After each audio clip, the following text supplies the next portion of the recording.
Hi, my name is Sylvia Ash Bullard, and welcome to TVC 22's bi-weekly news show called the Rockland Bulletin. Snowfall in the Clarence-Rockland region means that we keep in mind a few tips to prepare for the long winter ahead. Get a maintenance checkup to make sure your vehicle is winter ready. Keep your fuel tank at least half full to help reduce moisture in the fuel system and add weight to the vehicle. Make sure you have an ice scraper and washer fluid that works for temperatures down to -40. Put together a winter survival kit to keep it in your vehicle and include flashlights, blankets, warm clothes, jumper cables, a shovel, and candles with a lighter or matches.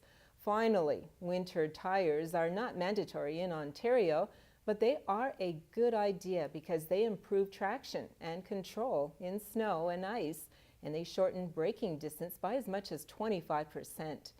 According to an insurance study, the number of people in Ontario and other provinces using winter tires has increased upwards of 10% year after year. This survey says close to 10 out of 10 drivers, not including Quebec where it is mandatory, are using winter tires. Ottawa Fire Services is getting ready for the winter months and wants to remind residents of the dangers of waterways in our region. Animal lovers are encouraged to call 911 rather than put themselves in harm's way by trying to rescue an animal from the ice. Venturing on ice that is unsafe can lead to very dangerous consequences for the rescuer. Pet owners are reminded to keep their pets on a leash when walking near waterways.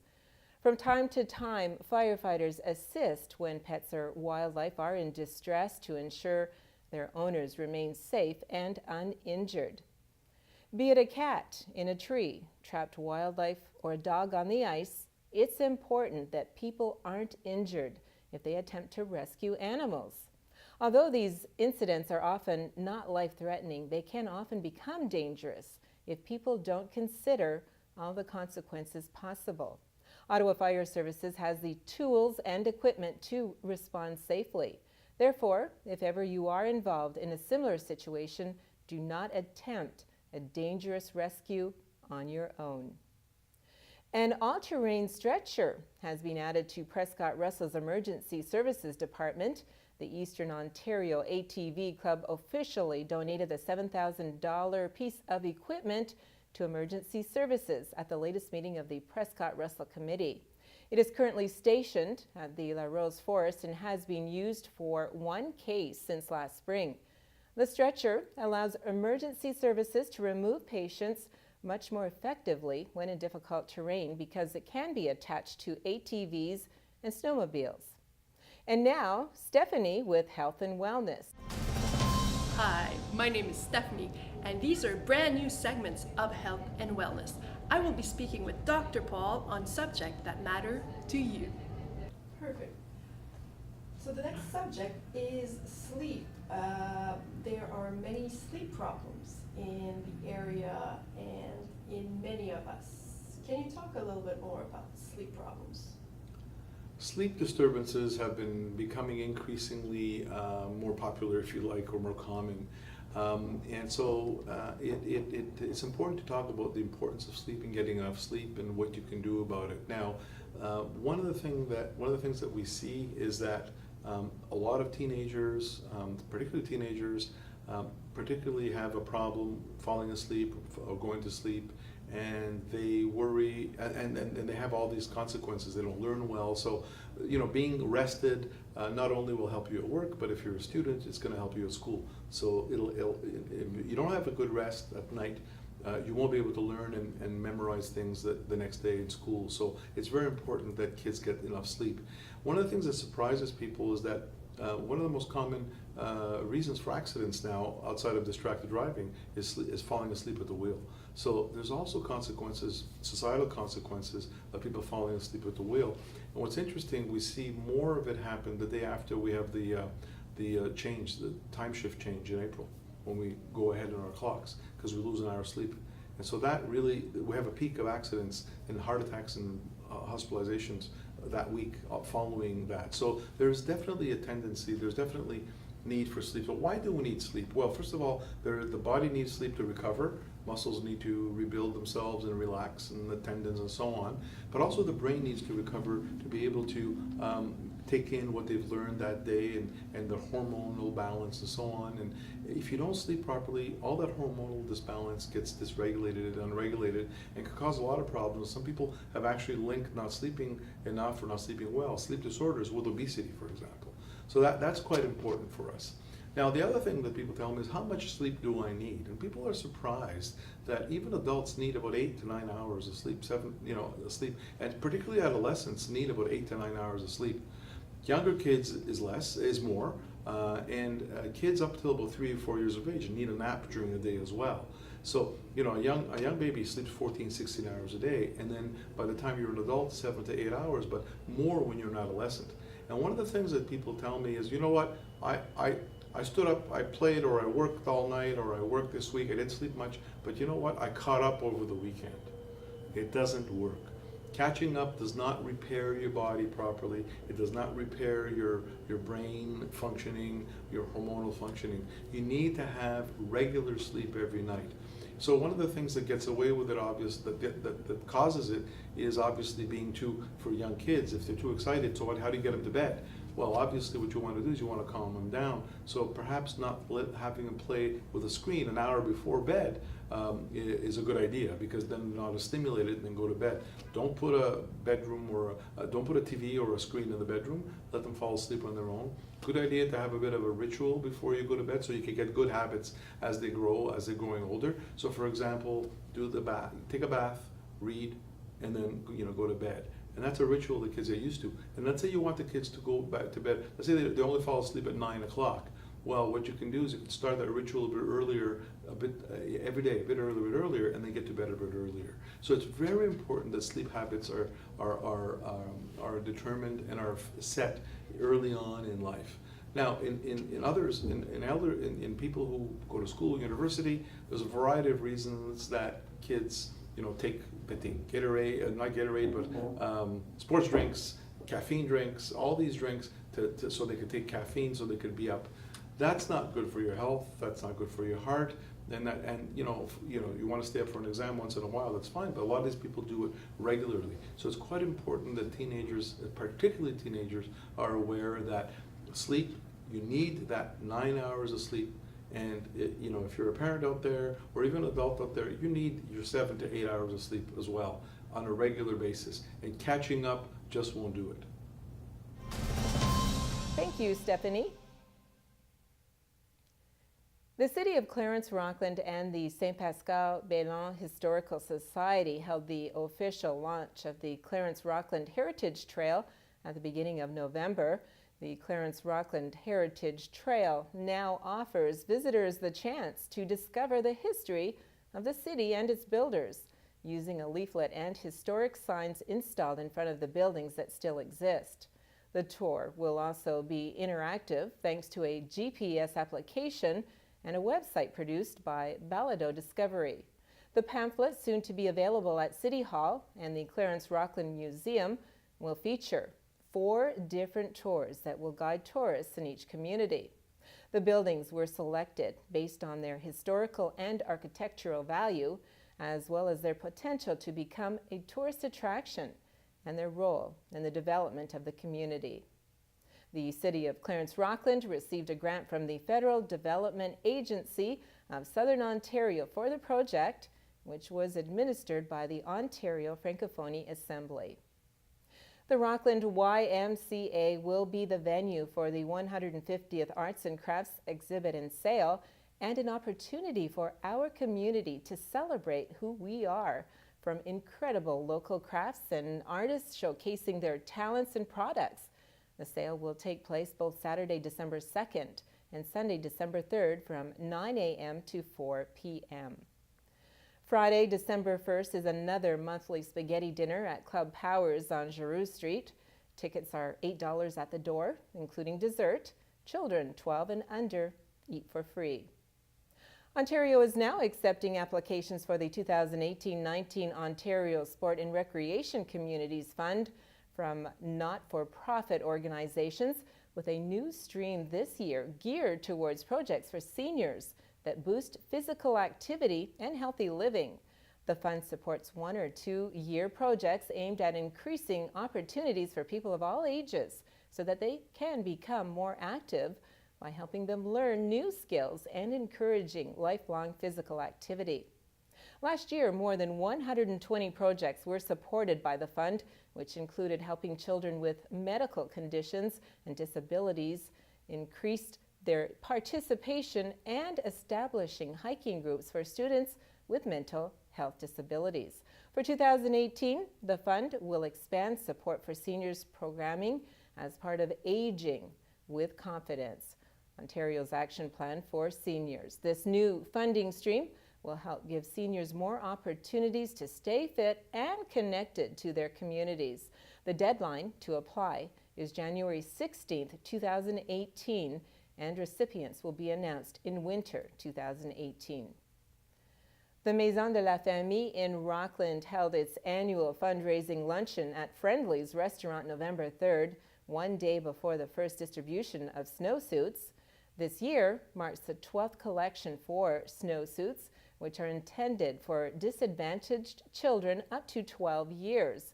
A percentage of luncheon receipts served at Friendly's was donated to the campaign. Several members of the Rockland community attended the luncheon, including Clarence-Rockland Mayor Guy Desjardins, Glengarry Prescott Russell MP Francis Drouin, and Rockland firefighters Clarence Creek Lions Club. According to Brigitte Williams, the supervisor of the Maison de la Famille, the campaign raised more than $3,000 just in donations and checks, and this does not include the percentage of lunches and other donations. Although the first distribution of snowsuits was held November 4th, the doors of the Maison de la Famille are still open. Families will still be able to sign up for winter snowsuits by contacting Lynn Montague, Natalie Wolfe, or Brigitte Williams at 613-446-4220. A request by Hawkesbury Mayor Jean Charlevoix to send a letter of congratulations to newly elected Montreal Mayor Valérie Plante turned into an exchange between Mayor Charlevoix and Mayor François Damour of the Nation municipality, who said the UCPR should either congratulate all of the newly elected mayors or none of them. Charlevoix said that the first elected mayor in Montreal's 400-year history was something that she thinks is remarkable, and also stated that Plante's election may not seem important because she's a woman, to which Saint-Amour said right away, "Don't go there, that's not what I said." UCPR Warden Gary Barton rebuked Charlevoix for her remark and asked for a council vote. Charlevoix cast the only vote for sending official congratulations to Mayor Plante. The rest of the mayors were lukewarm about the request, with a couple of them suggesting that the UCPR should also send congratulations to Tom Arnold, newly elected mayor for Granville-sur-la-Rouge, across the river from Hawkesbury. Ontario Provincial Police are warning the public to beware of scammers who post false job ads in newspapers, online, and in text messages. The scammer tries to attract as many applications as possible with ads that are vague and that offer above average pay. Here are some things to watch for. Be wary of work from home or secret shopper positions, as well as vague job requirements and job descriptions. Contact by email or by phone is not professional. Neither are grammatical errors and poor English. It's a red flag if they ask to set up a direct deposit or to transfer money into your account without a face-to-face interview. And legitimate employers will never ask you to pay for something like software or a resume review. If you feel you have been a victim of a scam, contact the Canadian Anti-Fraud Centre at 1-888-495-8501, or you can contact the local police.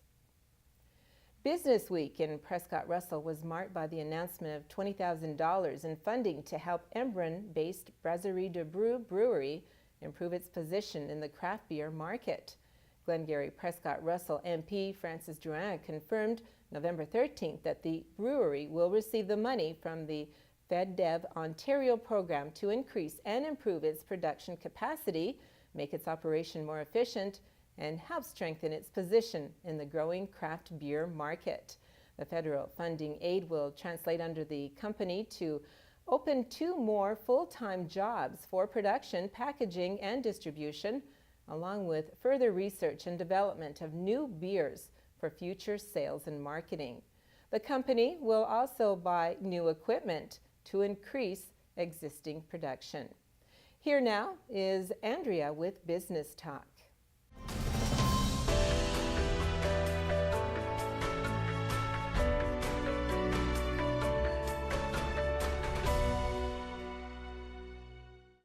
Hi, welcome to Business Talk. I am Andrea Delorme from the Clarence-Rockland Chamber of Commerce. Let me introduce you to Shawarma Rockland. Hi, who is Shawarma Rockland? So first of all, my name is Ahmed. I'm a owner and chef of the Shawarma Rockland, which a business food offering Mediterranean food, and the specialty is a shawarma. So shawarma is a kind of Lebanese food. We're offering chicken, we're offering beef, salads, sandwiches, all kind of Mediterranean food and grill. Since when are you open? We did open on October 2016, so it's almost 6 months now, and we doing well. So we have a business growing. So far, so good. What makes you different from all the little restaurants in the area? So what makes me different? What makes my place different? So when we talk about food, we talk about chefs. And when we talk about chefs, we talk about touch. So every chef has a special touch.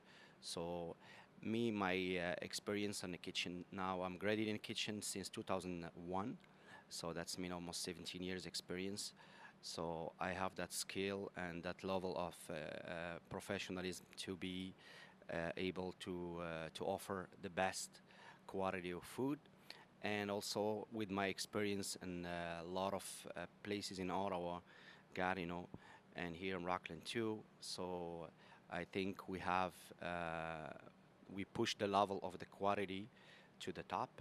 And here in our place, we're proud to say that we almost made 99% of the things homemade, fresh from the same day. And it's hard job, but we do it, and we do it every day. Why did you choose Rockland to open your restaurant? So me and Rockland, actually, it's kind of a love story. So I get a job here in Rockland like a manager of a restaurant here in 2011. Start 2011, and since that time, like I'm traveling from Gatineau because I live in Gatineau. I'm a father of 1 kid, 3 years old. It's hard, but I'm traveling every day. It's almost 50 kilometers a day, twice. So 100 kilometers traveling, going back. But people of Rockland, they have something special. So they have this kind of family. You have this warm touch, and you don't feel that you work with people, you work with friends. So Mia was attached to this beautiful city. It's small, but it's big from with the people they live here. So me, I'm just feel in love with this city, with these people here in Rockland. So I feel like home. This is my second hometown, and I decide why not to open my own business. I'm co-owner now, but still I feel like I have my business because I'm the manager, I'm a chef, and also I have a second chef, Dries. He's not here now, but I have to say thank you for him. He supported me a lot, and he's my second chef. And we do a job every single day, as much we push this the level of the quality every day. In a few words, Ahmed, can you talk to me about your menu? So our menu, it's a variety of a lot of choices. So we have from the wings goes to the sandwiches, shawarma, and we have also a beautiful salads. low carb salad, especially for people looking for low carb food. But also we have the family tray can feed like also like almost 5 to 6 people. So we have that challenge to make people eating for less and still have the beautiful food homemade, and we did it here. So you can eat from $4.99 to $50, depends how many people you want to feed. But the prices are amazing here. Thank you, Ahmed, for taking time to talk to us about your business.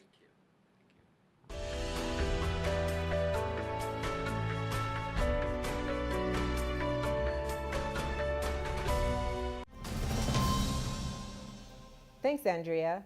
Premier Kathleen Wynne says a tax cut for small businesses in Ontario was intended to support them, but not to fully offset a planned jump in the province's minimum wage. A reduction in the small business tax rate to 3.5% from 4.5% starting in January was announced in yesterday's fall fiscal update.